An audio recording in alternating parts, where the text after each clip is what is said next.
tepat pukul 6 waktu Indonesia Tengah. Radio Republik Indonesia dengan Warta NTT Pagi.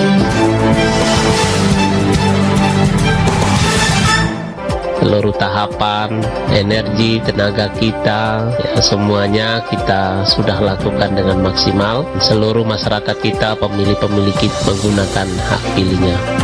TPS 901, DPT-nya 439 yang terdiri dari warga binaan dari LPKA, lapas anak 27 orang, dan di lapas dewasa 412 orang.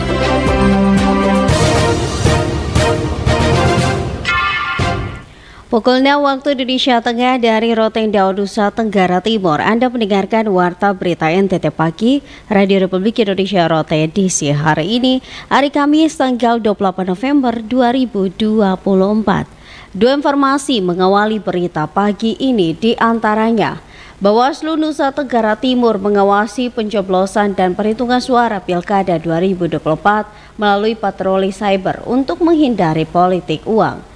439 warga binaan mengikuti proses pencoblosan Pilkada serentak 2024 di TPS lokasi khusus 901 Lapas Dewasa Kupang. Pendengar, inilah Warta Berita Pagi selengkapnya.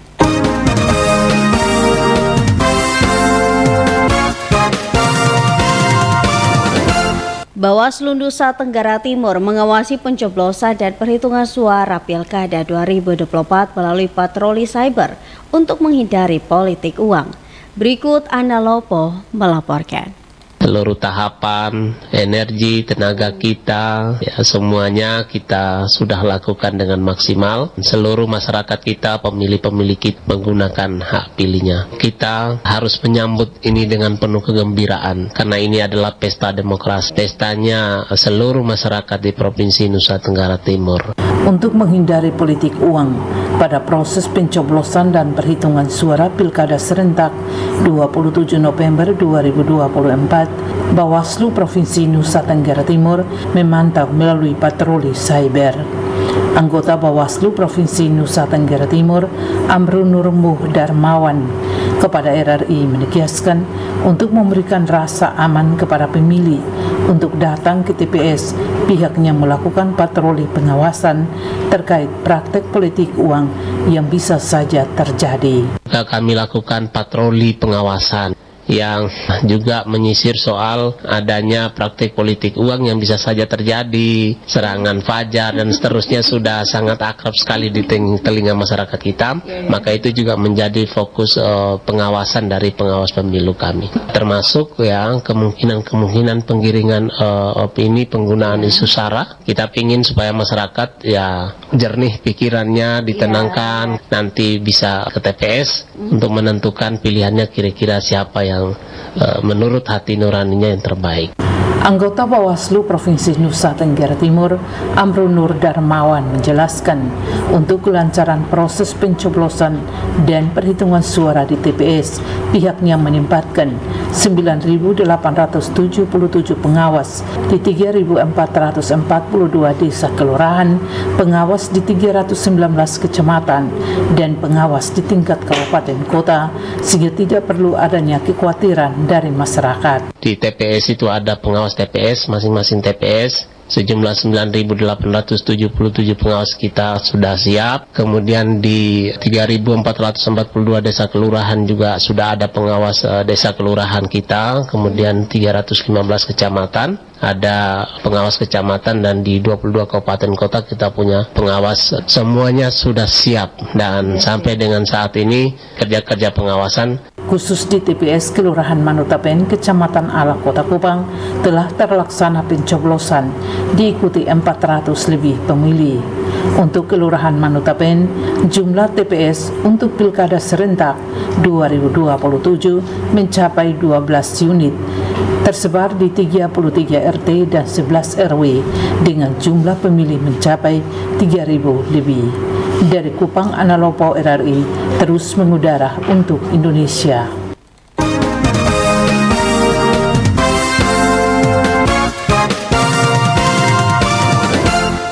Pendengar, 439 warga binaan mengikuti proses pencoblosan Pilkada serentak 2024 di TPS lokasi khusus 901 Lapas Dewasa Kupang. Laporan selengkapnya disampaikan Vence Sakarias. Sebanyak 439 warga binaan mengikuti proses pencoblosan Pilkada serentak 2024 di TPS lokasi khusus 901 Lapas Dewasa Kupang. Dari DPT berjumlah 439 orang tersebut terdiri dari Lapas Anak 27 orang dan Lapas Dewasa 412 orang. Hal itu disampaikan Kepala Lembaga Pemasyarakatan Kupang Antonius Hubertus Jawa Gili kepada RRI Rabu 27 November 2024 di sela-sela pencoblosan TPS lokasi khusus Lapas Dewasa Kupang. Untuk TPS 901, DPT-nya 439 yang terdiri dari warga binaan dari LPKA, Lapas Anak 27 orang, dan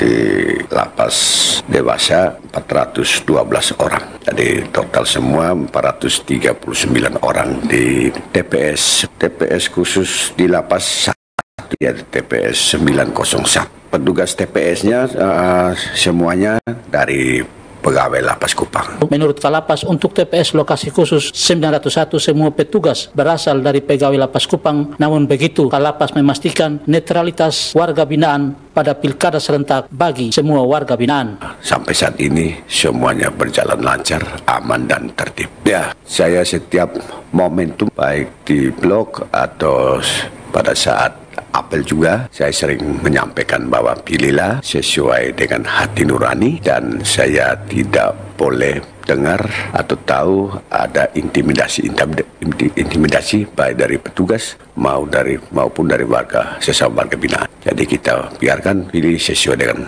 hati nurani masing-masing. Untuk diketahui jumlah DPT warga binaan yang mengikuti Pilkada serentak tahun 2024 di Nusa Tenggara Timur sebanyak 2.682 orang dan DPT tambahan 413 orang di 15 lapas dan rutan se-Nusa Tenggara Timur. Kalapas Kupang Antonius Hubertus Ciwigala memastikan setiap warga binaan diberi kesempatan untuk memilih sesuai hati nurani tanpa ada paksaan dari pihak manapun, termasuk dari petugas di dalam lapas dan rutan.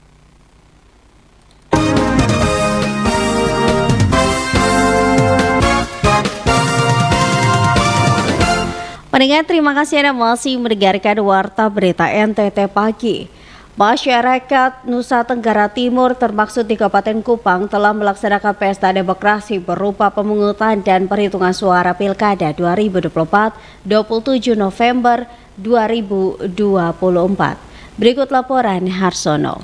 Intinya masih dalam suasana kondusif, belum ada kejadian luar biasa. Ya, semua masih standar, masih bisa dikendalikan. Ya, kita bersyukur bersama. Pesta demokrasi Pilkada Gubernur, Wakil Gubernur, dan Bupati, Wakil Bupati di Kabupaten Kupang selain diikuti oleh masyarakat Kabupaten Kupang yang telah memenuhi syarat untuk memilih, juga rame-rame diikuti oleh pasangan calon Bupati, Wakil Bupati Kupang 2024-2029 untuk memberikan hak suaranya pada masing-masing TPS yang telah ditentukan oleh KPU. Seperti calon Bupati Kupang nomor urut 3, Jerry Manafe bersama istrinya, Nyonya Leli Manafe Meni, memberikan hak suaranya di TPS 2 Desa Mata Air, Kecamatan Kupang Tengah, dengan hanya berjalan kaki, memakai baju putih dan celana serta rok hitam, tiba di TPS untuk antri bersama pemilih lainnya guna mendapatkan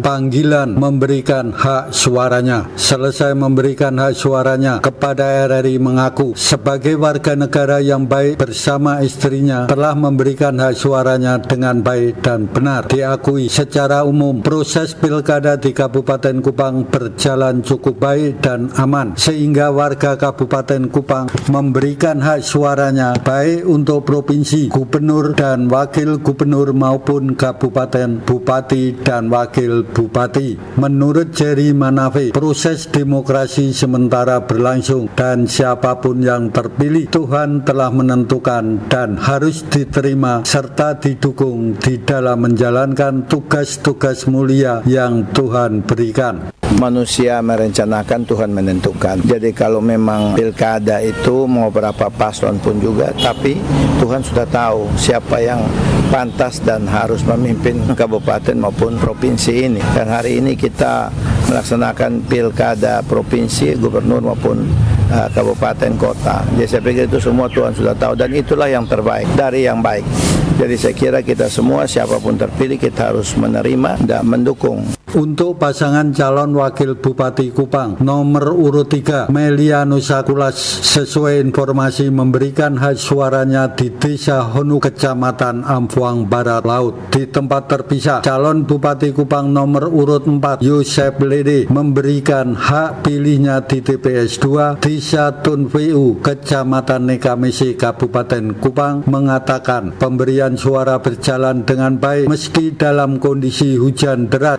Masyarakat tetap antusias datang untuk memberikan hak suaranya. Kami sangat mengharapkan bahwa pilkada ini berjalan dengan lancar. Kami yakin bahwa apapun keputusan adalah keputusan yang terbaik dari Tuhan. Sementara diketahui calon wakil Bupati Kupang nomor urut 4 Aurum Tetu Iki memberikan hak pilihnya di TPS 5 Desa Penfui Timur Kecamatan Kupang Tengah. Sedang untuk calon wakil Bupati Kupang nomor urut 2 Maria Nubansaku melaksanakan pencoblosan di TPS 5 Desa Noilbaki Kecamatan Kupang Tengah. Kepada RRI mengharapkan pilkada kali ini berjalan baik, aman dan damai. Sebagai kandidat telah maksimal berjalan bersama rakyat dan tim sukses sehingga apapun keputusan hasilnya adalah keputusan dari Tuhan. Kita sudah maksimal sesuai dengan kemampuan kandidat sendiri. Hari ini hari kita di mana kita sama-sama masyarakat Kabupaten Kupang menantikan hasil. Apapun hasilnya, kita punya keyakinan bahwa itu adalah keputusan Tuhan. Sedangkan calon Bupati Kupang nomor urut 2, Dr. Mise atau Pah memberikan hak suaranya pada salah satu TPS di Kelurahan Nonbes, Kecamatan Amarasi. Demikian pula calon Bupati Kupang nomor urut 1, Korinus Mas Nino bersama istrinya, Nyonya Damaris Mas Nino Moi memberikan hak suaranya di TPS 2 Desa Tesbatan Kecamatan Amarasi. Berharap proses pilkada berjalan dengan baik, aman, tertib, lancar, adil dan paling penting jujur. Karena itu siapapun nantinya yang terpilih adalah yang terbaik menurut Tuhan, sehingga siapapun yang menang harus tetap didukung. Untuk calon Bupati Kupang nomor urut 5 Melki Burain sesuai informasi memberikan hak suaranya pada salah satu TPS di Desa Burain Kecamatan Amarasi Selatan, dan Wakil Bupati nomor urut 5 Robi Gejimano yang berada di Kota Kupang dimungkinkan melaksanakan suaranya di Kota Kupang. Tahapan penghitungan suara sementara masih berjalan saat berita ini dibuat sehingga belum diketahui hasilnya, dan perlu diketahui paslon ikut pilkada hasilnya tentu kalau tidak menang pasti kalah. Dari Bawaslu Kabupaten Kupang, Ketua Martoni Reo mengaku dalam pantauan pilkada 2024 di wilayah Kabupaten Kupang sementara berjalan aman, lancar dan hasilnya baru dapat diketahui setelah pengumuman resmi dari KPU Kabupaten Kupang. Sampai saat ini masih terpantau aman, kondusif begitu,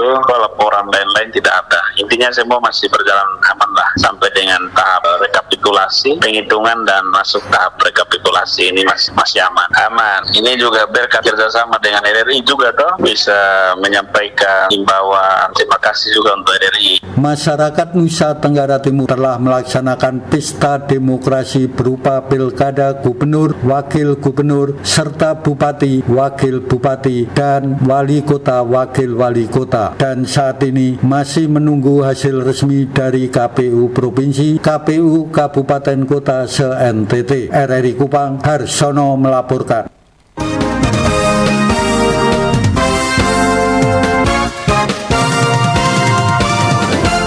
Pendengar, proses pemungutan suara di TPS 10 Kelurahan Ekoten 1 berlangsung aman dan lancar. Selengkapnya dilaporkan Alfred Sengke. Maria Heri, DPT 297. Pelaksanaan Pilkada 2024 di TPS 10 Kelurahan Nekoten 1 Kupang yang mencakup 3 RT, RT 18, RT 19, dan RT 21 berlangsung lancar sejak dimulai pukul 7.20 pagi dengan jumlah pemilih dalam daftar pemilih tetap atau DPT sebanyak 596 orang. Dari total jumlah pemilih dalam DPT menurut Ketua KPPS TPS 10 Kelurahan Nekoten 1 Kota Kupang, hingga proses pencoblosan berlangsung, model C1 yang berhasil terdistribusikan tercatat hanya mencapai 443, menyisakan sebanyak 157 lembaran undangan model C1 yang belum terdistribusi. Sesuai penjelasan Ketua KPPS TPS 10, Francisca Yulia Sakarias, ada 3 faktor ketidakkomodiran 157 pemilih lantaran masih terdapat pemilih yang telah meninggal dunia dan beberapa pemilih pindah alamat domisili, termasuk di dalamnya warga pendatang yang telah kembali. Selamat pagi, di sini TPS 10 Kelurahan Nekoten 1. Di sini ada tergabung 3 RT, RT 18, RT 19, dan RT 21. Di jumlah DPT seluruhnya 596 yang kemarin sudah terdistribusi sebanyak 443, yang belum kita distribusi sebanyak 157 DPC pemberitahuan yang kita sudah kembalikan ke kelurahan kemarin karena satu meninggal, yang ada beberapa yang pindah alamat dan ada beberapa yang tidak kita kenal. Tadi kita sudah berlangsung pemilihan dari jam 7.20 tadi sampai dengan saat ini sudah ada 100 pemilih yang melakukan Pilkada 2024 sampai dengan saat ini. Kebanyakan warga dari luar, warga pendatang yang situasi ini tidak asli. Untuk persiapan penggunaan aplikasi rekap sendiri sampai dengan saat ini berjalan baik. Kita berharap supaya besar pada saat jumlah aplikasi jaringan kita akan melakukan pencoblosan dari jam 10 sampai dengan jam 1 siang. Gerah total, kita akan mulai perhitungan jam 2 sampai selesai perhitungan, dan kita sudah mendapatkan hasilnya. Kita akan melakukan perekaman dan hasil, kemudian kita akan melakukan penyimpanan ke dalam kotak yang sudah disiapkan untuk kita mendistribusikan langsung ke kantor luar. Semoga tidak ada kendala sehingga kita tidak lanjut sampai dengan besok 12 jam hari berikutnya. Petugas TPS memastikan seluruh proses mulai dari pemungutan, penghitungan hingga penyimpanan hasil suara ke dalam kotak suara dilakukan secara teliti dan aman. Selanjutnya kotak suara akan langsung didistribusikan ke kantor kelurahan untuk menghindari kendala distribusi. Dengan koordinasi yang baik, proses ini dipastikan tetap berlangsung dengan semangat menjaga kelancaran demokrasi di tengah masyarakat. Dari Kota Kupang, Alfred Sengke, RRI terus mengudara untuk Indonesia.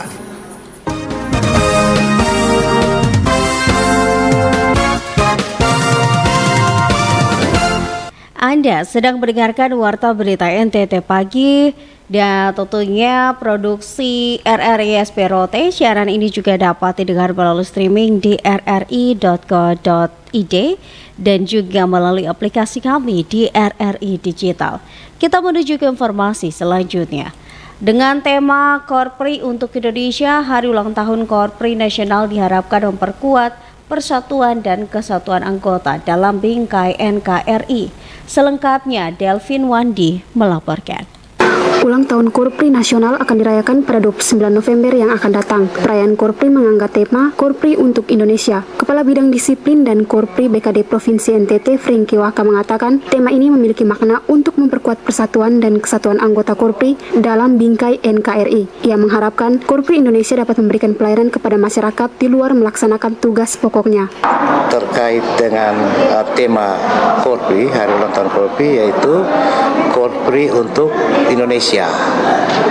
Jadi makna Korpri untuk Indonesia ini adalah bahwa seluruh PNS selaku anggota Korpri, tentu PNS secara nasional, secara Indonesia, termasuk di provinsi, itu kita diharapkan semakin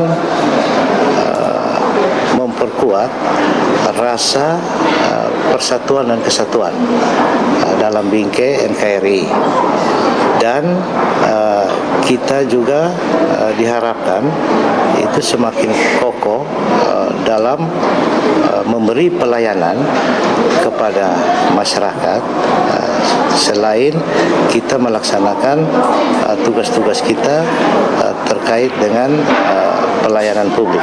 Lebih lanjut, Franky Waka juga mengungkapkan bahwa Pemprov NTT telah memberikan tunjangan kepada Korpri di lingkup provinsi untuk mendukung kesejahteraan PNS maupun P3K.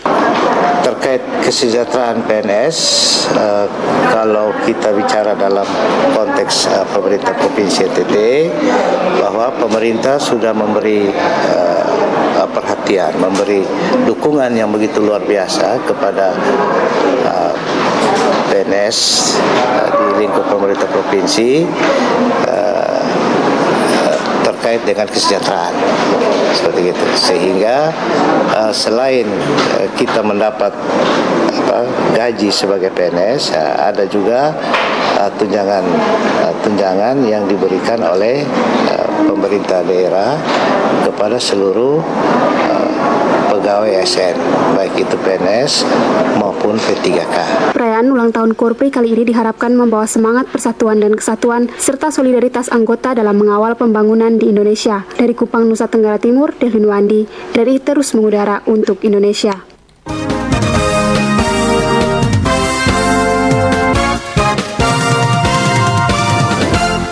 Pendengar, anggota MPR RI Juliet Sutrisno Laiskodat melaksanakan sosialisasi 4 pilar kebangsaan dengan menghadirkan 3 pemateri, yakni dosen Fakultas Hukum Sosial Humaniora Universitas Flores, pemerhati budaya, dan aktivis LSM.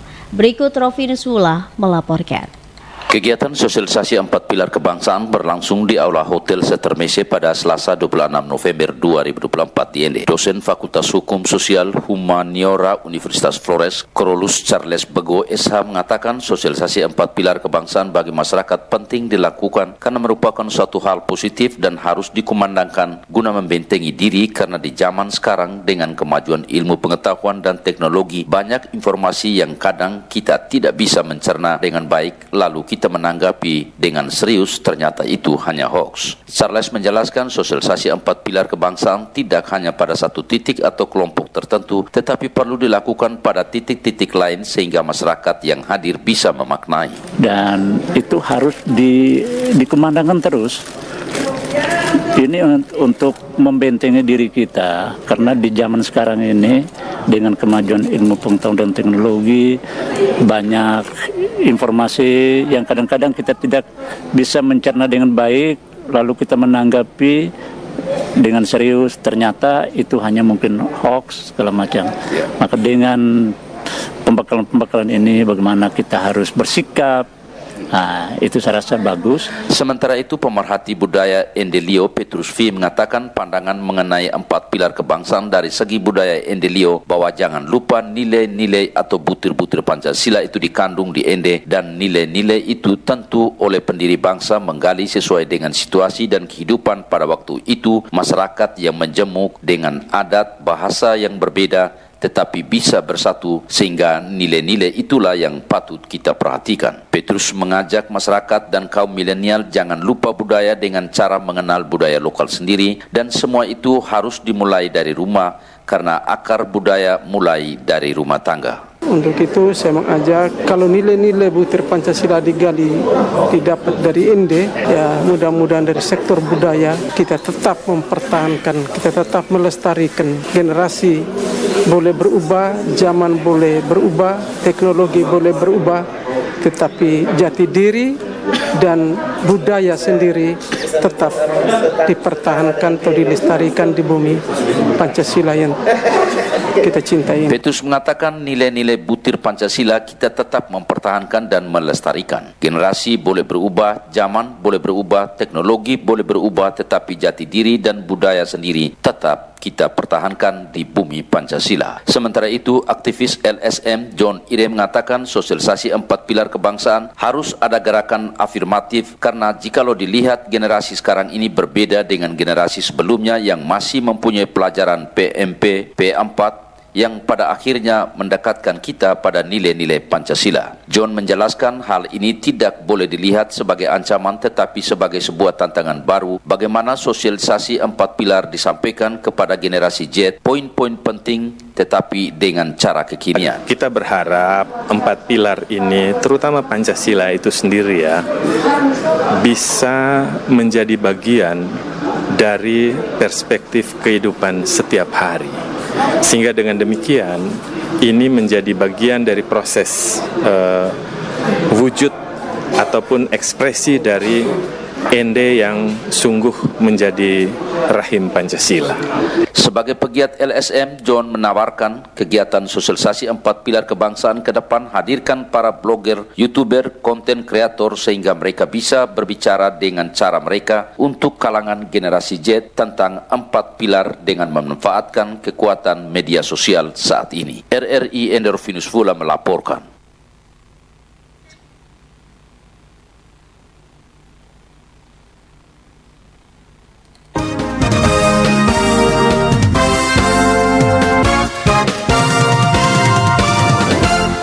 Baik pendengar, sebelum mengakhiri warta berita pagi ini, kembali kami sampaikan pokok-pokok berita. Bawaslu Nusa Tenggara Timur mengawasi pencoblosan dan perhitungan suara Pilkada 2024 melalui patroli cyber untuk menghindari politik uang. 439 warga binaan mengikuti proses pencoblosan Pilkada serentak 2024 di TPS lokasi khusus 901 Lapas Dewasa Kupang. Sekian warta berita NTT Pagi, mewakili kerabat kerja yang bertugas. Saya Dina Yulianti mengucapkan terima kasih, selamat pagi dan sampai jumpa.